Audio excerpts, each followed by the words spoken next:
법구경으로 배우는 삶의 지혜.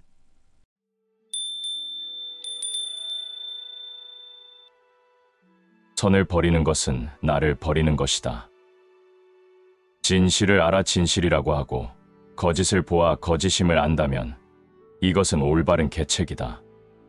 반드시 참된 이익을 얻을 수 있다. 마음은 다스리기에 달려 있다. 마음은 모든 일의 근본으로 마음이 주인되어 마음을 시킨다. 마음속으로 악을 생각하며 그대로 말하고 그대로 행하면 스스로 따르는 죄의 고통은 마치 수레를 따르는 바퀴자국과 같다. 마음은 모든 일의 근본으로 마음이 주인되어 마음을 시킨다. 마음속으로 선을 생각하여 그대로 말하고 그대로 행하면 스스로 따르는 행복과 즐거움은 마치 형상을 따르는 그림자와 같다. 붓다께서 말씀하셨다.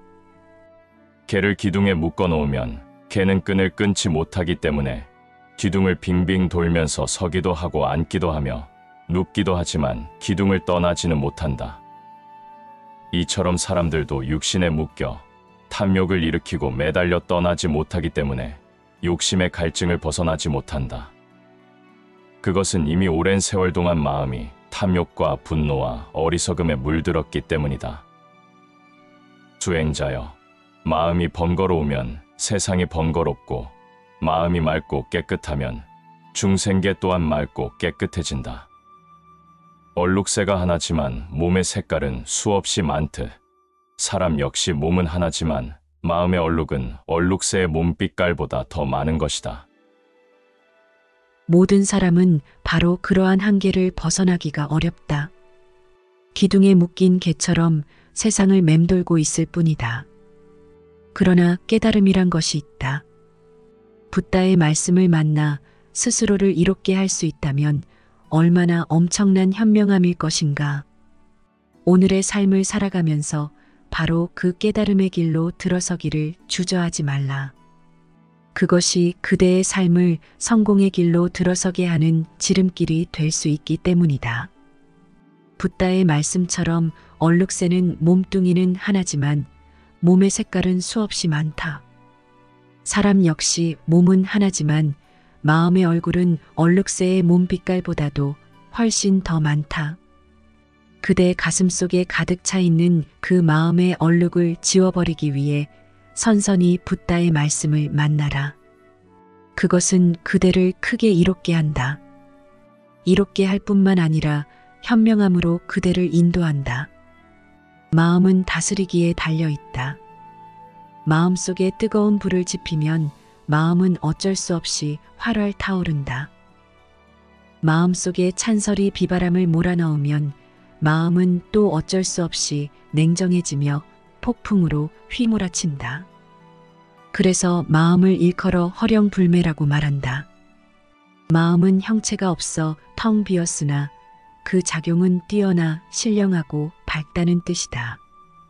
또 장자는 허선촉주인 불로란 말로 마음의 한 단면을 묘사하고 있다. 사람이 타지 않은 빈 배가 남의 배에 부딪혀도 사람은 노하지 않는다는 뜻으로 마음을 비우면 남의 감정을 상하게 하는 일이 없음을 비유하는 것이다. 빛은 그대 내부를 먼저 밝힌다. 만약 남이 나를 꾸짖었을 때 나를 이긴 것 같지만 이긴 것이 아니다. 이렇게 마음에 새겨둔다면 원한은 끝내 멈추지 않는다. 만약 남이 나를 꾸짖었을 때 그는 이겼고 나는 졌다. 이렇게 마음에 새겨둔다면 원한은 마침내 멈출 수 있다. 어느 날 두 사람의 비구가 서로 다투었다.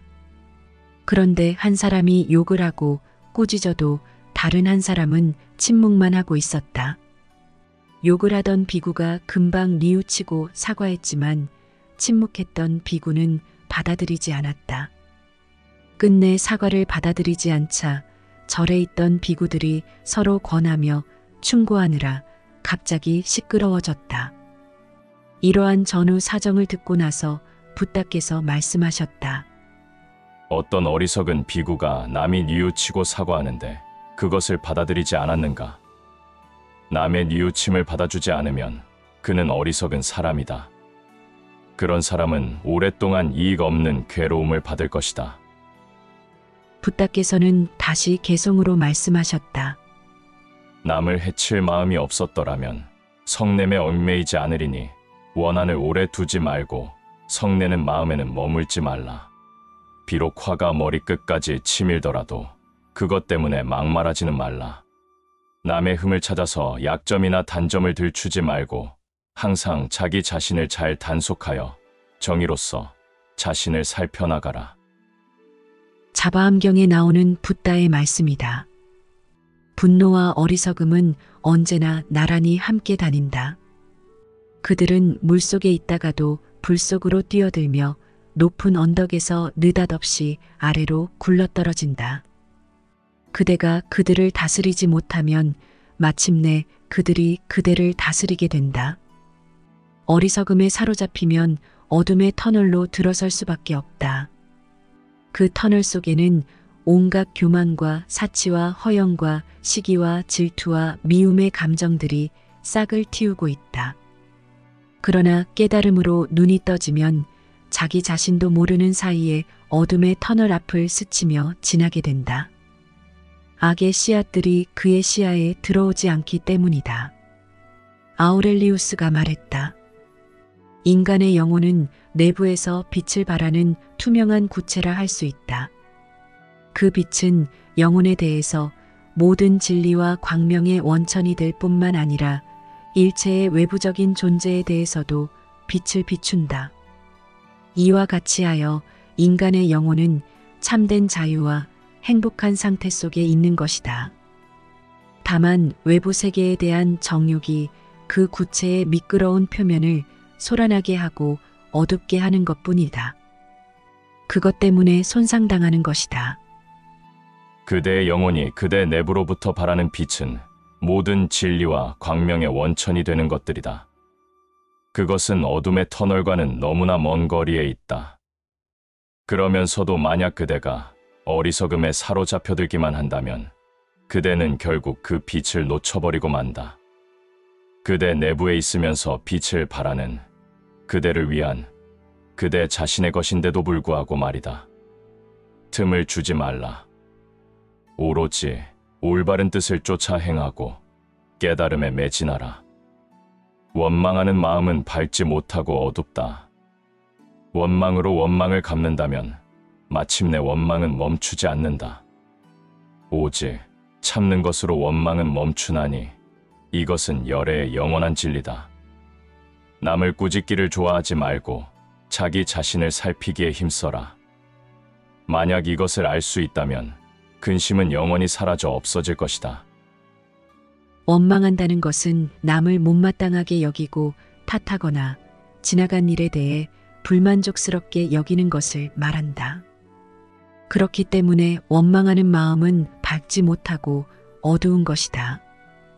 원망하는 마음 자체가 사악에서 비롯된 것이기 때문이다.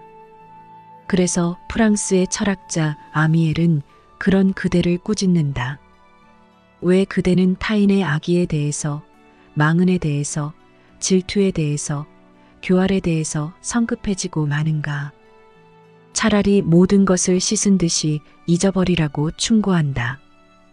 왜냐하면 모멸과 비난과 분노는 그대의 마음을 소란하게 할 따름이기 때문이다. 성급하게 분노하는 그대에게 데카르트는 이렇게 말해준다. 애정은 생리적으로 강하고 미움은 생리적으로 약하다. 당신이 남을 원망하는 감정을 품고 있다면 당신의 피는 매우 나쁜 상태에 놓인다. 당신은 음식 맛조차 잃게 될 것이다. 당신의 건강을 위해서 남을 원망하는 감정에 오래 머물러 있지 말라. 순조로운 혈액순환, 맑은 공기, 적당한 온도, 이것들은 모두 사랑의 표현인 것이다. 남을 꾸짖기를 좋아하지 말고 먼저 자기 자신을 살펴보기에 힘써라. 그대가 그렇게 한다면 그대를 원망하는 자 역시 그대처럼 그대 뒤를 쫓을 것이다. 어느 날 아침 붓다께서 성 안으로 들어가 걸식을 하셨다. 그때 욕 잘하는 바라문이 부처님을 향해 욕을 퍼부으면서 흙을 집어던졌다. 그런데 마침 바람이 불어 흙이 그 바라문에게로 되돌아가고 말았다. 붓다께서 바라문에게 말씀하셨다.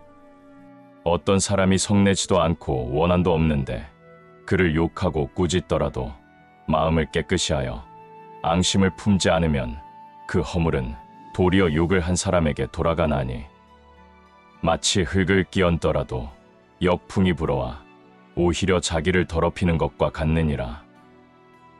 험악한 말씨보다 공손한 말씨가 얼마나 더 아름다운가. 꾸짖으며 욕하기보다는 꾸짖으며 보듬어주는 마음이 얼마나 더 진실한가. 미움과 원망의 씨앗을 말 속에 심기보다는 미움과 원망의 씨앗을 거두어들이는 것은 또 얼마나 현명한 일인가. 그 무엇보다 자신의 내면을 밝혀라. 그 빛이 비추는 곳에 참된 진리가 있다.